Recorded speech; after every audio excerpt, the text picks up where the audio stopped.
Okay, so bringing that to an end, I'd like to invite Joe Henson to introduce the next presentation, which is around connecting and contributing, making a difference in our communities. Joe. Ka pai, kia ora kanita. Can everybody hear me? Yep, bit of a thumbs up, excellent.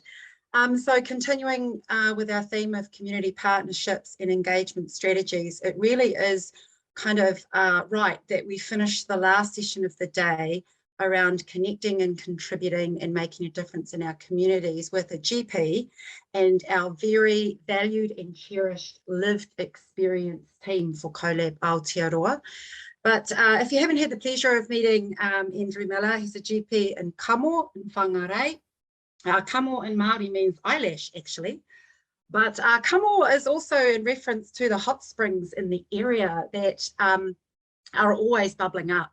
And anybody that's had the opportunity to listen and to see Andrew Miller in action will really get this. He will always leave you with a weddle or a challenge or stir things up, actually, and they're always bubbling up for me when I have been in his presence. He definitely is an advocate, a stalwart, a friend, a rangatira, a matatau, and almost the te māngai pāho of Collaborative Aotearoa. And te māngai pāho is the Māori Broadcasting Funding Agency, just to give you a sense of, he really is the voice and face of Collaborative Aotearoa. He's a governance member, a council member, and we're so lucky to have him today. He's going to introduce our lived experience team and talk you through a little bit about what he wants to cover off in the next 45 minutes. So kia ora, Andrew. I hope that that introduction is no pressure. Kia ora. Kia ora koutou, ko Andrew Miller toko ingoa no ingarangi o ku tipuna. E te mai o ku tipuna ke Aotearoa e tau 1840, e tipu ake au ki te whanganuiatara. E noho ana au ki Kamo, whangarei te rangaparo, ko tēnei taku mihi ki ngā tangata whenua o te tai tokorau. Ka mihi hoki au ki ngā tohu o te roine no reira ki tēnei koutou, tēnei koutou katoa. Thank you, Joe, for that introduction.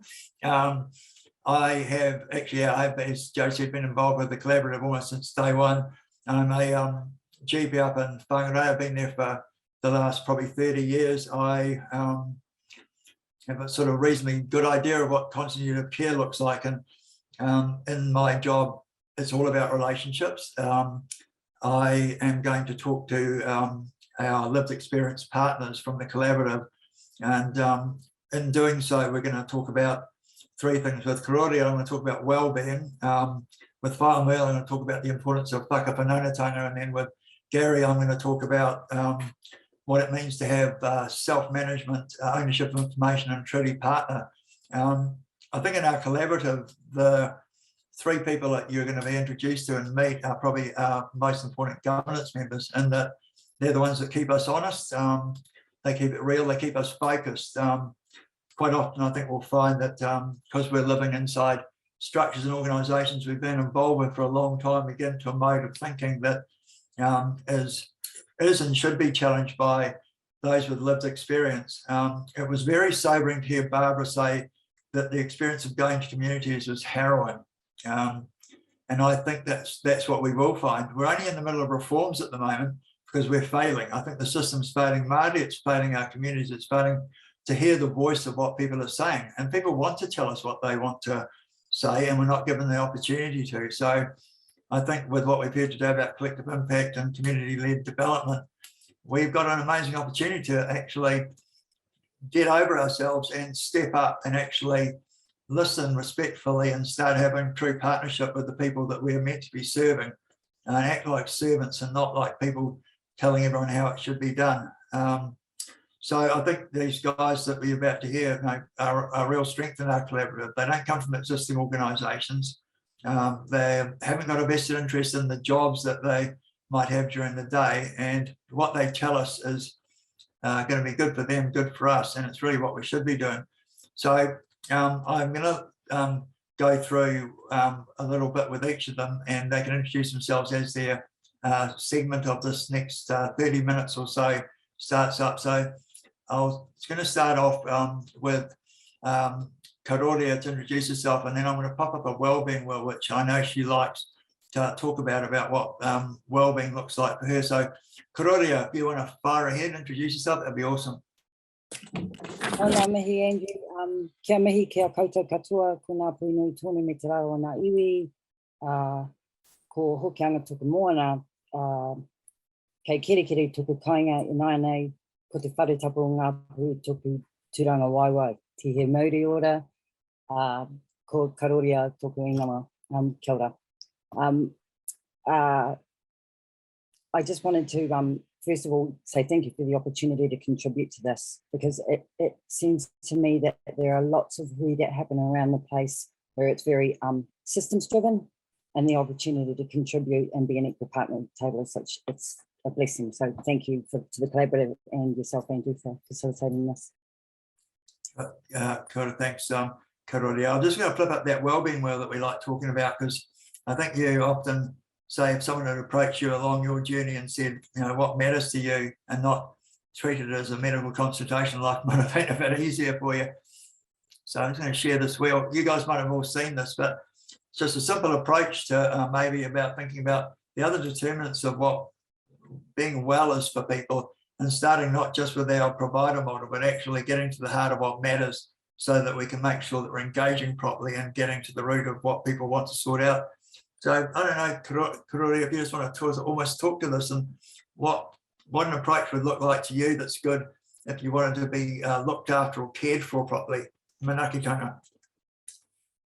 So first of all, I think that tools like this are really, really important for setting up the tone of an interaction, because if, for example, you as a clinician were to base a conversation around this, rather than saying, well, what's wrong with you, or what can I do for you, which kind of limits that context. What this does is it starts to create the relationship that we have, that develops a rapport where I trust you. And so therefore I'm much more willing to share what's going on around what I might have presented with as a physical condition, and how that might be addressed through taking care, or being at least aware of some of the other impacts that are happening around that. I think too often the interaction that we have in this example in the clinical space is dictated by the roles that we sit in, and not by the intent of what we're trying to do. And I think that this kind of approach, when you're potentially dealing with somebody, not necessarily just in a clinical setting, but it allows the kind of relationship building and trust building that creates that rapport, that trusted relationship that allows a further kōrero and exploration around it. That's my initial thought anyway. It seems clear that quite often, unless we do approach those things, Karōria, in a way that shows engagement or true care, then you're going to feel that you're not being listened to, and very unlikely to resolve things, not simple things, but the things that actually matter to you. That'd be right, Absolutely. And the other thing is that I get to be a bit more self-determined in what wellbeing looks like for me, because, for example, I might show up presenting with RSV, for example, but there is really not much point in addressing the RSV if I'm still living in my car because my house flooded and I've got nowhere to go, and I'm not being supported in any way that's meaningful for me to change the environment that I'm in that caused the issue in the first place. And I'm not saying that my GP could fix it, but having an awareness of that might help facilitate better support pathway for me. And I don't think that any clinician spends 10 years in medical school to, I think they do it because they The one thing I'd be interested to hear is, I think some people won't approach this. I say, Karōria, are you okay? Can you hear us okay? Yep. Yeah, just that some people don't like to approach this because they don't like to say they haven't got the answer for someone or the resource to do it.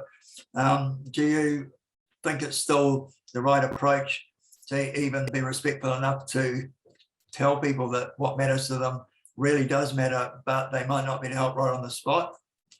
I think the question's not asked quite often because people don't want to get themselves into a pickle, if that makes sense.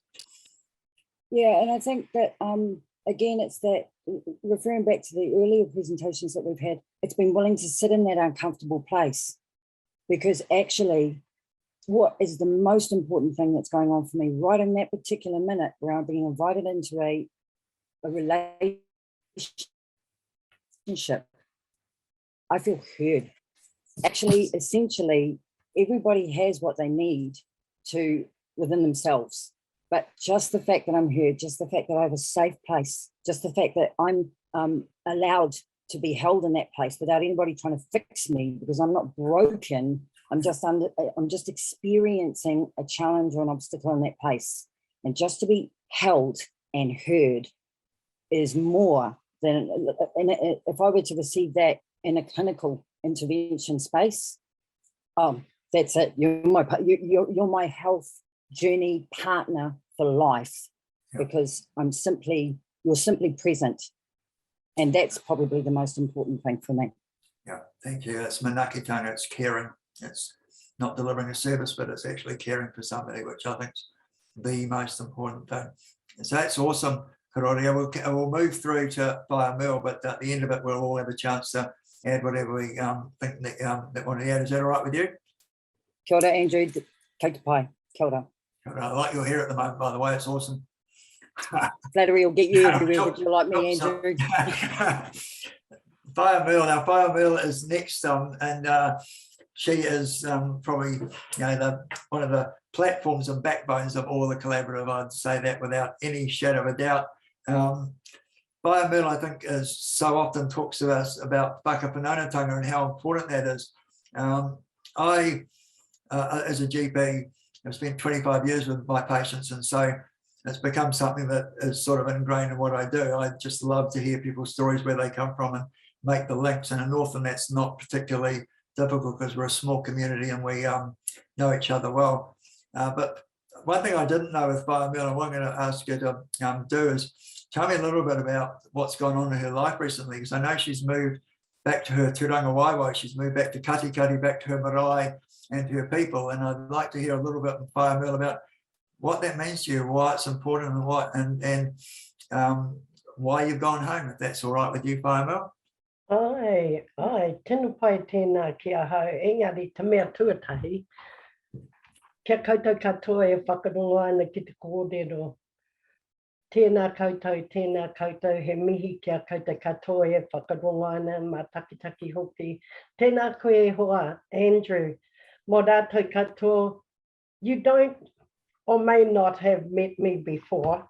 Engari, te mea tuatahi, ko mata atua te waka, ko te awa nui ārangi te moana, ko maua o te maunga, ko te rerea te kahia te awa, ko ngai te rangi te iwi, ko ngai tamawhariua te hapu, ko waio, he mokapuna o tamawhariua, no katikati, e noho ana au, I nāia nei kei kona.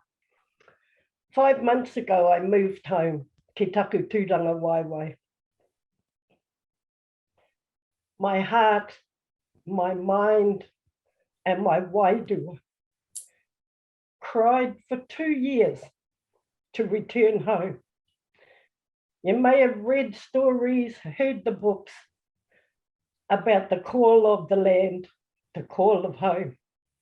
I would never have believed it if it had not happened to me. In the 5 months of being called home, hearing it and coming on the call, it's not an easy decision. Anyway, here I am at home 5 months later, having done mahi in Auckland with House Consumer Advisory Service, now known as Woven, and House Navigator, Consumer for House Care Homes, or Collaborative Aotearoa, and loving what I have done and learned. But did I know back then all this mahi that is happening around whakawhanaungatanga, going home or returning home has helped me to put the substance behind what I already had. Did I know I had what I think everybody else sees in me? No. It is not until you speak. Very good for those that are listening. Even better for those that are watching, that actually see you in the mahi. This is the thing about whakawhanaungatanga. When we say that 19-letter word, do we know that it's more about the heart, coming from the heart to bring together the energies that will expend the mahi that you are looking at accomplishing or succeeding? This morning, wonderful, wonderful kōrero from everyone. And it makes my return to my tūranga waiwai more real now than it did before. You speak about building trust. When we are working with other people, it is growing rather than building. Everybody goes into the relationship knowing that they have a kaupapa. Is it here? Is it here? Or is it here?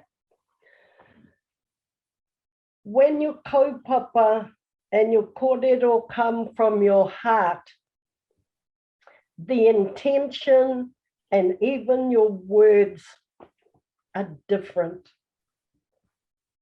I know that we need people who write up how the policies, what the information, what data we have to make right. I know that. But the whakawhanaungatanga and everything that gets done,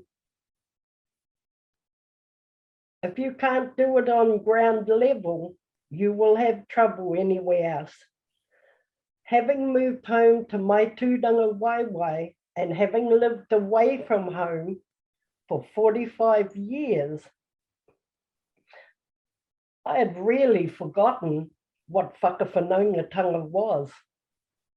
I had. I cried at family gatherings. You forget what true love is.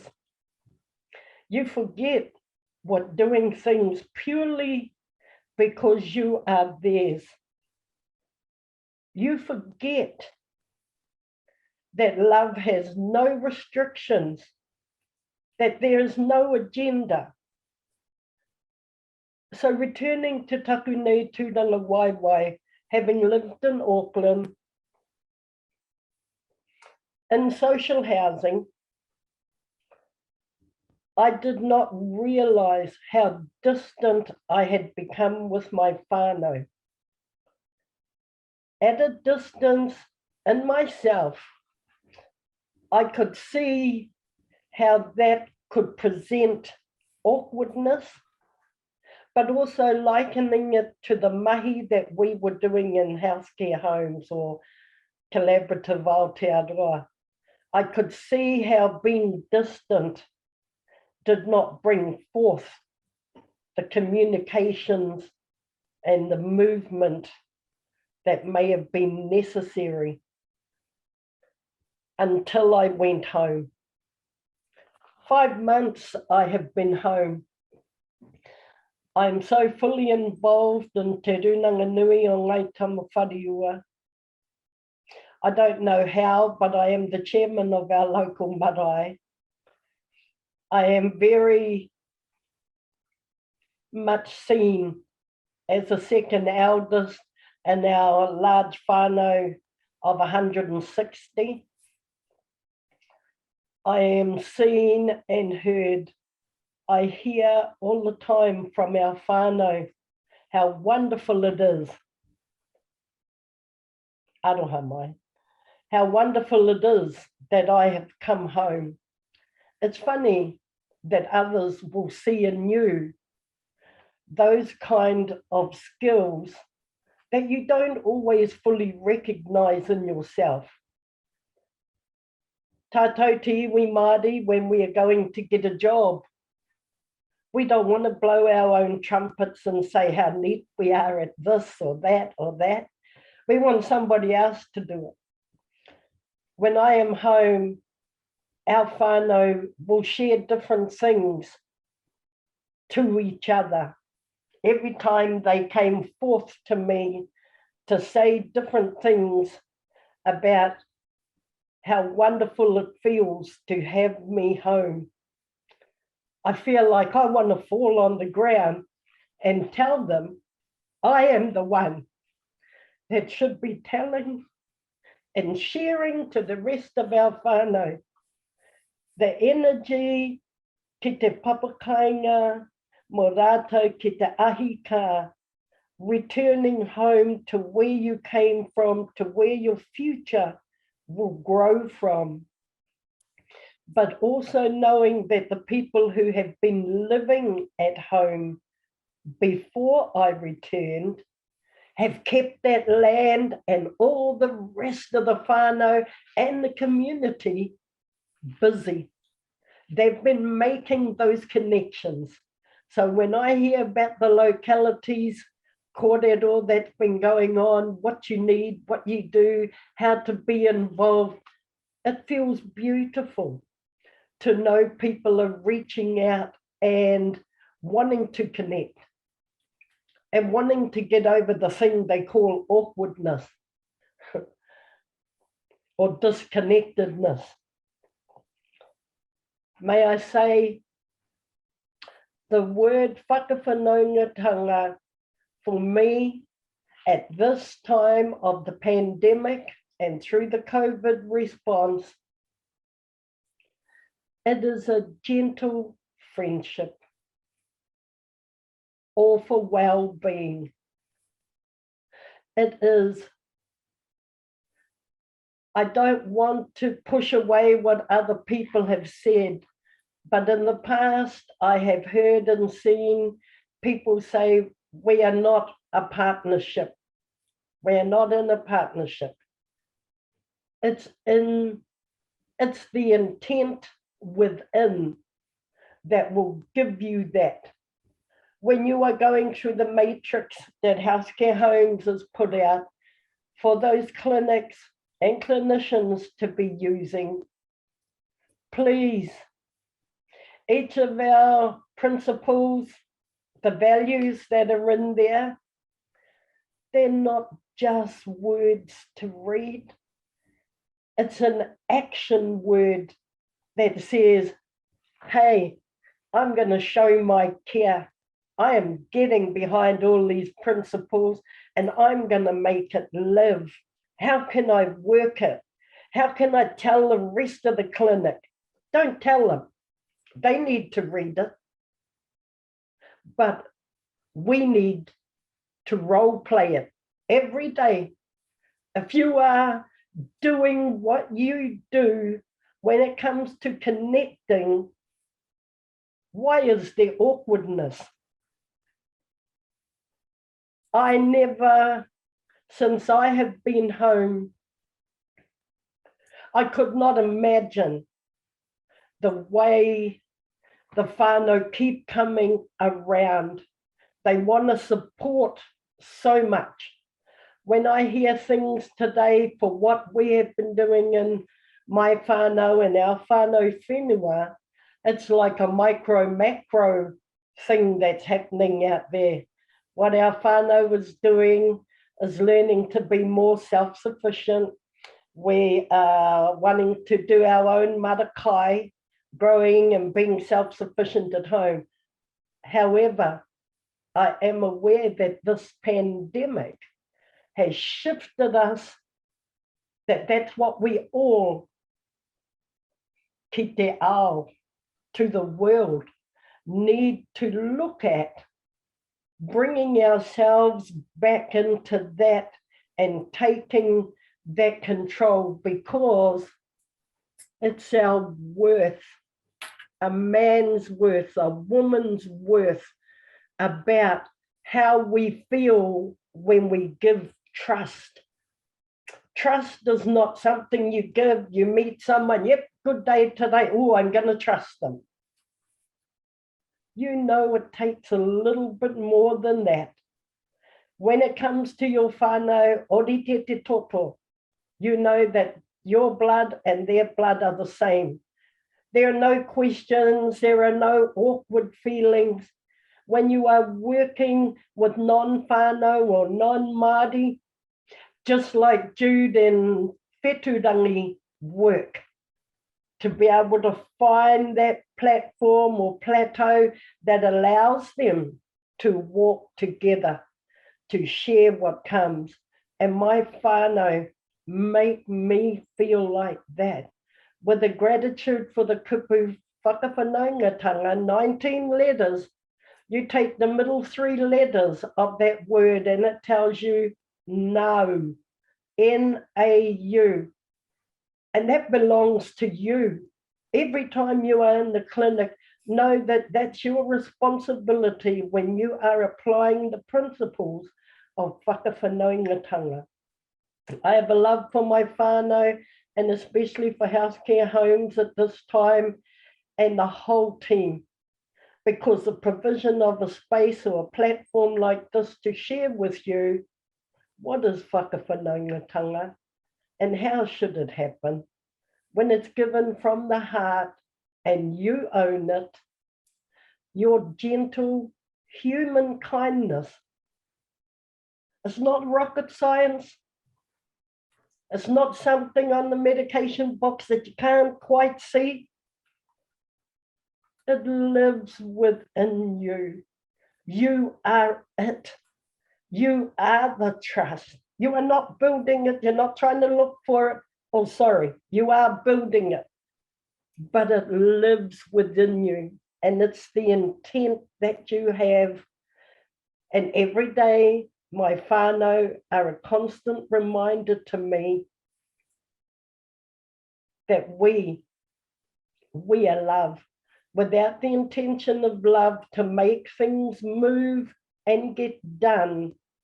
I know it could be more an uphill battle than it is a shared one to get our whānau whenua in the way that we want to see it, just like you want to see the future.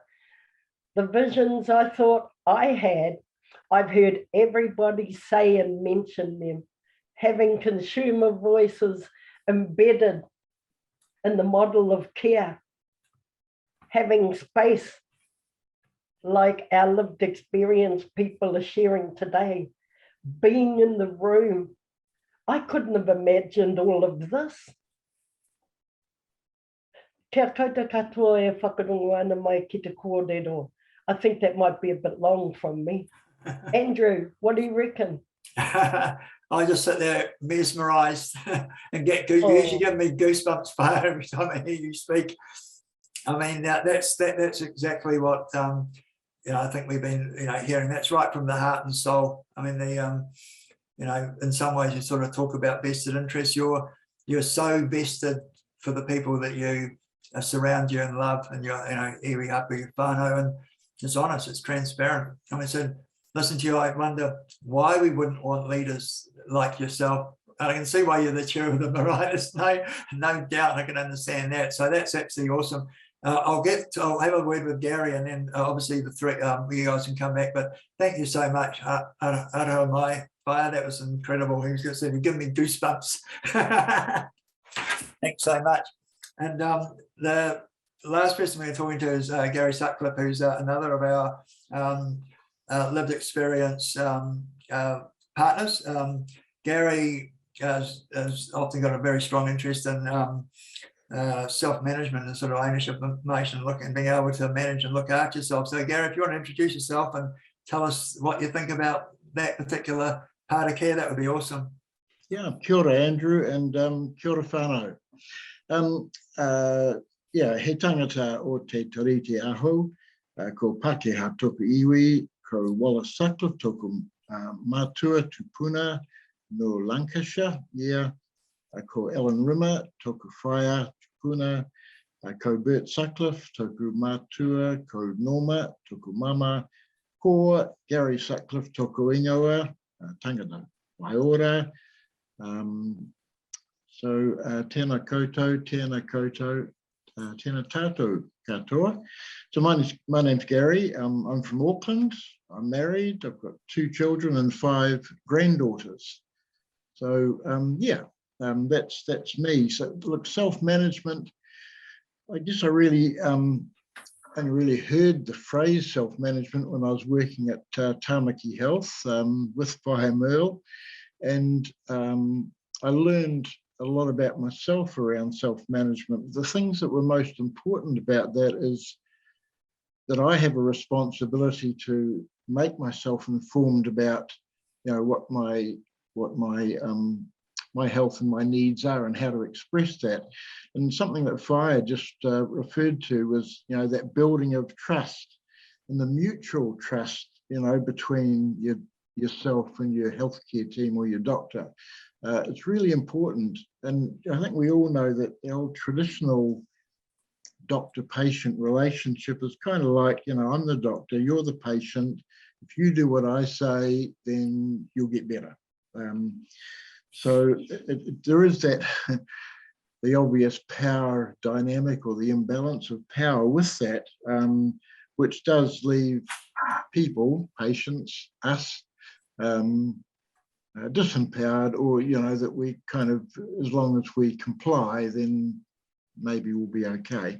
Look, some of the things that and look, I've come across a number of good doctors as well, there's no question about it. And I think the more enlightened doctors, not necessarily just younger ones, but more enlightened ones that have that ability to connect with people, and find out really who they are and where they're from and who their whānau is, and then asking those questions about, look, what's on top for you at the moment, what is it that sort of brings you here, but in a way that's not just about a diagnosis or an illness, but it will include that. I don't know whether I've gone a bit off the track there, Andrew, but that's sort of, I know that the first responsibility is my own, but it's also a responsibility of a team of me and my GP to actually have a partnership. I can't honestly say that it feels like that yet, but I'm sure there are some people who are hooking in today that do have a genuine partnership relationship with their GP. Maybe it'll come in time, but suffice to say, whenever I come away from my GP appointments, that I know what it is that I have and what I have to do, and I make it my business to find more out. But there'll be a lot of people that won't do that won't know how to do that, and possibly leave the surgery after their 15 minutes or 12 minutes or whatever it is, really still shaking their head and saying, I really don't know. I just have to take these pills. Andrew. Gary, what would you then, if you, in saying that, so for those people that might be walking out without what they might need, or for yourself saying that there's, things are moving but not quite there, what would be the things that that good would look like for you? If you had a wish list or a shopping list, what would it that you think we should be changing and how we're doing things to make that much easier for people? I think a lot of that is to do with being prepared. I don't want to talk just about the time, the 15 minutes we have with the GP, but at the end of the day, that is our little window of opportunity to be able to express what it is that we really need. And a lot of that is in planning. Now, I know my parents' generation would never, ever have questioned their GP or got clarification. They'd just listen and then, take something away with them. But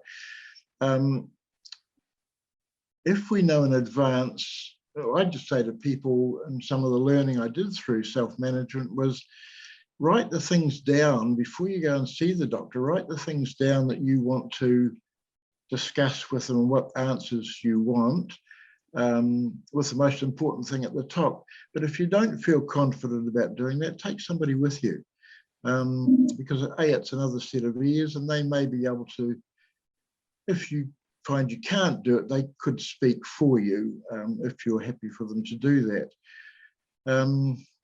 Look, an ideal situation is that my prime caregiver, my GP, knows who I am, understands who I am as a person, that I'm more than just the diagnoses that I may have had over the period of time. And, you know, we can actually just almost sort of not develop a friendship, but a sort of a relationship that really means something to me, that I look forward to continuing that sort of relationship. A bit garbled, Andrew, but I think maybe there's a message in there somewhere. Yeah, there is. Thanks, Gary. I think that so one of the things that I'm interested in been working on, when I was at the consumer end of the health system, I had no access to any of my records, no patient portal, no shared care plan, wasn't ever offered an advanced care plan. My view is that that's all information we as consumers should have at our fingertips, and there's a team of people looking after us, not just within the practice, but within the wider community too. There's a lot of allied health providers, NGOs, Māori health providers. We should have a record that's accessible, owned by us and accessible to all, so that we actually own our information and people around us can help us when we wish to participate, if and when. And to a large degree, self-management, I think, too, is to avoid actually having to go and see anybody as a participant, to be able to look after yourself as much as you can with the help of your whānau and yourself, and then when you need some help, participate. But that's really, that's great, Gary. Thanks for that. What we're thinking of doing now is, I was going to give you a few, as Joe said, I might end up giving you a few challenges, but and then maybe open the floor a little bit. But what we've heard today is a whole lot of stuff around, I guess, from our lived experience partners, stuff that matters to them, from other speakers around what partnership, especially with iwi and community, looks like. We spend a lot of time in the health sector doing reforms, writing documents, writing strategies, and we are only having reforms because, in my view, is failing to a degree. And we have to take some of that failure as our responsibility, particularly those who've been in it for a while, because we're not moving things in the direction we need to be moving. I mean, I remember, one of our collective impact experts was telling us that culture eats strategy. We can write as much strategy as we like, but the culture of what we do needs to change. We are thinking, Joe and I are thinking, that really what we should be doing maybe now is actually saying to you guys, this is a call for action. You can finish the Zoom meeting and actually go back to your job, or you can think, what am I going to do that's going to make a difference to our lived experience partners who've just spoken to you? What's going to make a difference to our iwi partners, our communities, and the people we actually look after? So we're almost thinking, well, could you give us, maybe thinking about it, 3 actions you're going to commit to as of today, as of this afternoon, to take some responsibility, but also I think seize the opportunity. It's not very often we get an opportunity. There's a reform going on and there's a vacancy somewhat in direction. And if we are going to be able to lead, we need to lead from the community voice backwards through our organisations and actually get over ourselves to a degree, because we're getting in the way, I think, of change by wondering where we sit as organisations or we sit as providers, when that's entirely irrelevant. We're here to serve the people we are meant to be caring for. So I'd like you guys maybe to think about, just jot down 3 actions you're willing to commit to. It might be you might find actions difficult. You might go, oh, that's difficult. The next thing is maybe then think about what are the barriers or difficulties that are going to get in the way of this, how we could help each other to do that, or what you think could or should be done to make that easier. Certainly that's part of the role of the collaborative, is that we're trying to set a framework up for collaborative impact, trying to work out a way of doing this that isn't just allowing incumbent organisations to decide what things will look like, because that will fail, but having a different view of things, taking an action, taking some responsibility, and actually seizing the opportunity. So if you want to take a minute or so just to do that. And Joe, do you think it would be worthwhile then just opening up the floor to anybody that's going to be willing to tell us what actions they're going to take and or what barriers they see, and let's just have a little bit of backwards and forwards. That sound all right? Yep, I think that sounds perfect. I think people are well warmed up now to engage since about 9:15 this morning. So looking forward to giving people a minute to get their thoughts together around, just to reiterate, it must be the teacher in me. What's your call to action to improve your lived experience engagement and or iwi community-driven partnerships? And the other thing is, if you've got any barriers, what do you think those might be?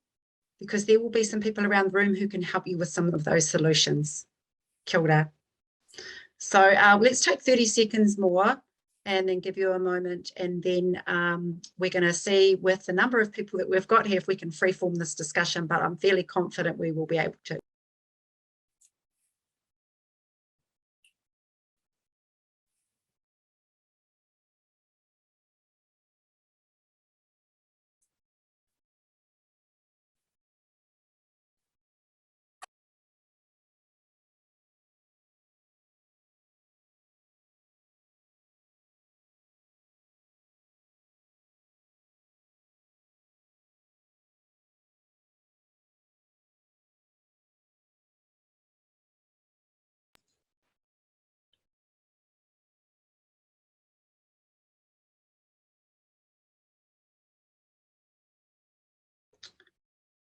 Awesome. I'd just like to thank Judy for your comment in the chat around what precision-driven health is doing. And so once you put something out like that, you know everyone's going to contact you, right? Because we'd be really keen to understand a little bit more. I can see you laughing, but jokes aside, so thank you for that. We'd be really interested in hearing what, understanding the approach you're taking and the learnings and what you plan to do with that. Let's start up at the top of the head of the fish. And so let's start at the top, which is in the Wellington region. Anybody like to kickstart the conversation? What are you going to do? Or what are your barriers? So we'll start from the Wellington region, moving up to Whanganui. Anybody like to make any comments? Kia ora koutou, ko Jean Te Ao Kiwi toku ingoa. I'm the Population Health Coordinator at Te Awa Kairangi Health Network, PHO, and Te Awa Kairangi in the Hutt Valley. And I haven't come up with 3 yet, but the first one I've come up with is to volunteer to do some mahi on the marakai that we have going on in our region. I feel like working with Māori food sovereignty and being able to support our community more with kai is going to be a real win for, for everyone. And on top of that, I've had some kōrero with some really cool guys over at Healthy Families in Hutt Valley, and so they're doing some amazing mahi on the maramataka and how we can explore that more with the way we live on a day-to-day basis and be more successful through using that. And so, yeah, I feel like I'd really love to engage more with our community at the Mara and build up those iwi partnerships in that way for myself and my team as well. So yeah, I think that's awesome, Jonto. I think that what comes out of that is your authenticity, the individual gains that you'll get for you and your immediate whānau, but what Te Awa Kairangi will get out of that as well. And one of the things I think is exposure to not just you, but who you work for in the service itself. So Te Kupu Māori, rāranga, right, just sort of weaving all of that together, which is a little bit what Iri said, and just furthering some of the other themes we've heard today. Anybody else? Actually, I'm going to ditch the concept of going around the motu because it's quite a big motu too. So anybody else? Thank you. What are you going to do? What will be your barriers? Amajit. Yep, I have got 3 here, and the first one being provide more of the opportunities to elevate whānau voice, providing the forums, number 2 is bring the whānau voice, the lived experience into our hui. as we're discussing services that we're creating for the health and well-being for whānau. So, you know, having that korero from the outset, and work with partners who are good at this, because, you know, the engagement can be difficult. So working with partners. So those are 3 things that we're looking at as we support our network. In terms of barriers, I actually think funding is a barrier. That upfront investment in terms of engaging is often overlooked and not given it enough time. But that is something that we're trying to influence from the outset. Yeah, I'd just like to pick up on that funding part and explore the concept of, Megan said something that I wrote down, and that was to learn your way out of it and not spend your way out of it, which is very different to giving koha or funding to lived experience people to participate, right? So I sort of think many of us will say we've spent thousands of dollars on contractors and no money on the people that really matter. That's a really good, so it's actually shifting where the funding goes in my mind. Anybody else? Good. Kia ora whānau. Yes, I could see you ready to go. Raring to go. I've been bursting this whole couple of hours. Awesome. Kia ora, ko Tash wharerawa hau no te mā hore hau. I'm coming to you from the beautiful Kaikohe today. I mahi for kia ora. I mahi for Ngāti Hine Health Trust as kaipāriki for Poipoi a te Mokopuna, as well as with Women's Health Action. I'm a kaitiaki mō Wahine Ora, so a consumer rep for Wahine Voice. And in this year, it's not just this year, I mihi to you, whāmil. Thank you for that. What a beautiful, beautiful ngākau. He ngākau mahaki. Thank you for your kōrero today. It really does put it back to us. This is for us up here, this is a kia ora, because we can't do hareru anymore, and this is our tēnā koe. So I want to mihi to you and thank you for your kōrero around whakawhanaunga, and how important that is actually for everybody here.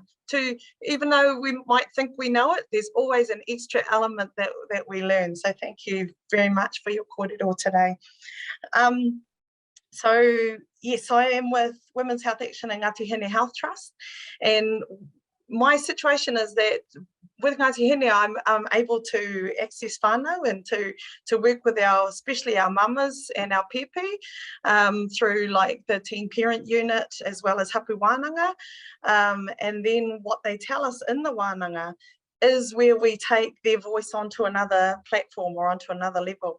So there's national platform boards that I'm on as well, like for breastfeeding, for cervical screening, for abnormal uterine bleeding. I'm not quite sure how I got on that one, but what I'm saying is whānau voice is important for what they tell us that I can take back and relay their voice. But actually, my kōrero for actions is not just me taking their voice, it's me bringing them to those tables as well, so they can speak for themselves. But the barrier is not to like drop them there and then they don't understand how to navigate perhaps those tables or those kōrero, but so to awhi them in those positions as well, so that they should be part of the co-design of everything to do with their well-being wheel. So that's our barrier and our wero. And mahi toi is the other way. So about looking at the richness of our whānau and what might be their strengths, their momo. Maybe it's carving, maybe it's weaving, maybe it's kapahaka, and using those things in their own well-being as well. Kia ora. Kia ora, Tash. I really appreciate that. I've always worked on this mantra, their story, their story, their story, their story, and not ours to tell. And I think that is what Whaiamil, Karōria and Gary do for us. And you can see that Andrew's trying to elevate that. The wero is to everyone, how will you bring lived experience in its authenticity to life in your organizations in design, development, implementation, governance and beyond? And if we are going to subscribe to this this system of care, this model of care and true locality planning, then sitting at the heart of that is whānau, whānau, whānau. And we won't get the transformations that we want. We won't see the differences that we expect to see because we didn't do things differently. And I think one of those is lived experience, consumer voice, whānau engagement. So thank you for that, Tat. I'm very mindful of your time. Very, very mindful. I just want to have a look around. I don't see anybody waving their hands. So I just want to take it back to Andrew because it is actually part of, he's sort of got us started on this, and just maybe some final comments and then back to Amarjit. But I'm just looking around the room now and I can't see anybody jumping up at me. So if that's okay, we're going to do that. Andrew. Kia ora, Joe. I think it's obviously quite difficult when there's so many people on the Zoom for people to put their hands up and speak. And I imagine that most people will, have been listening to today and realising there is actions they can take immediately. And you can see this is really positive. I just think this is really optimistic and positive. We're in a space now of opportunity, and we should be grabbing it. And I think we just need to stay sort of pure and transparent and honest with what we do, so that when we are approaching conversations, we're not trying to defend our own current position or our own current organisations, but realising we probably need to flip the paradigm upside down and start with our lived experience, consumers and the people we're serving, and then work our way back what looks good to them. I think that's going to make us as providers our job easier. We're going to feel much more likely that we're going to succeed, that we're caring for people, and what's good for the people we look after is good for us. And one day I'm sure we're all going to end up on the receiving end of a system, and if you want that to look good for you then, we should be trying to make it look good now. And there's nothing stopping us doing it now. The moment we hang up now, we can get on and start doing stuff. So and say you stayed on this for the last few hours because this is something that you guys are interested in and wanting to do, and nothing's going to get in your way apart from sometimes, I guess, a bit of imagination or just holding the line. And no one's going to argue with you if you say that self-determined, transparent, equitable well-being is what you want to do.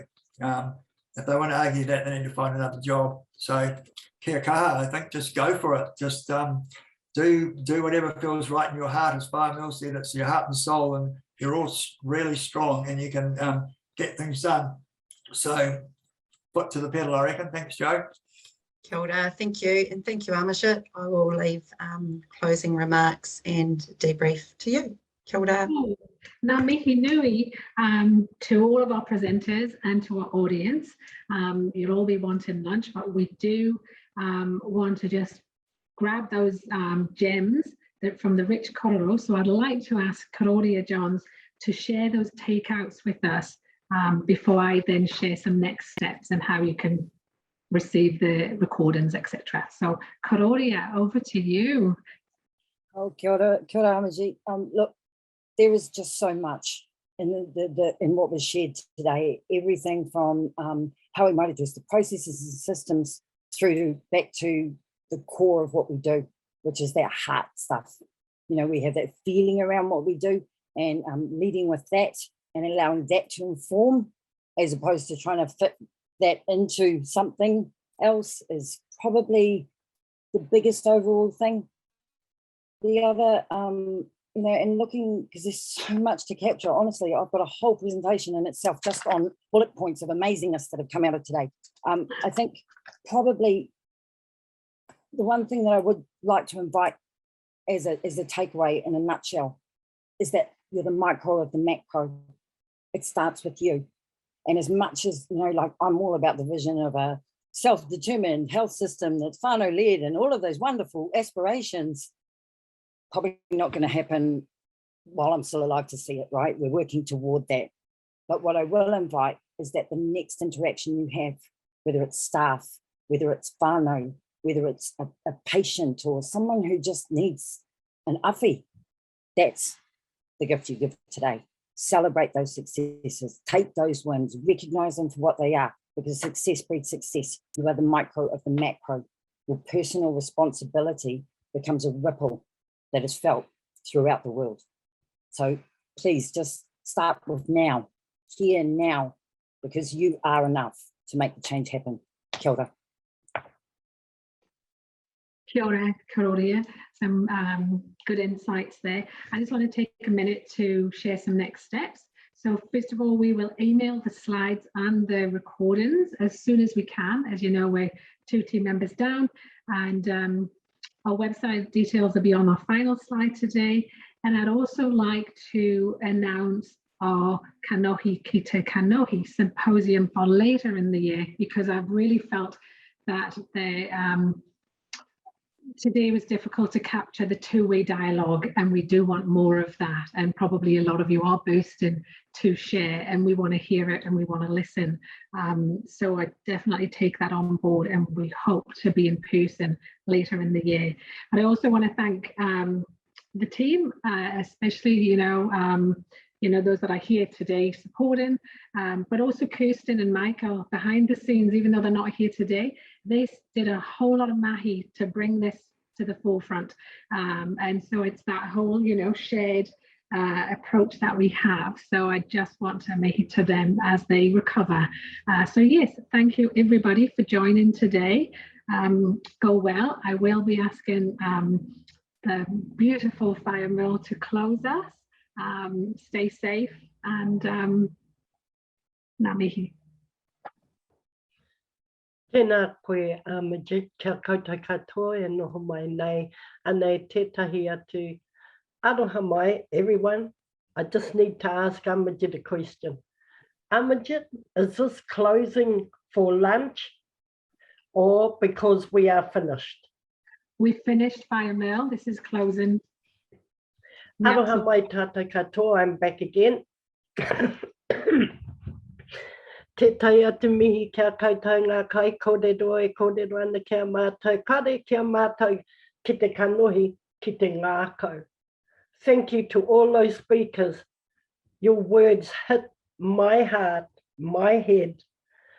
So, karakia.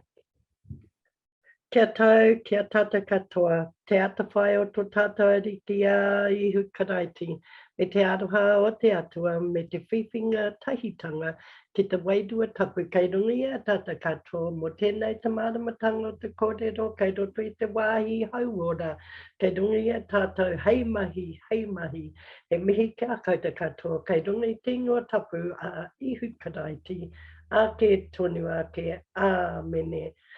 Ka pai koutou katoa ki te kiti aia, koutou tēnā koe a Majid, ko mātou tīma, ko koutou te kai kōrero e whakarongo ana hoki. Tēnā koutou katoa. Ngā mihi. Mauri ora.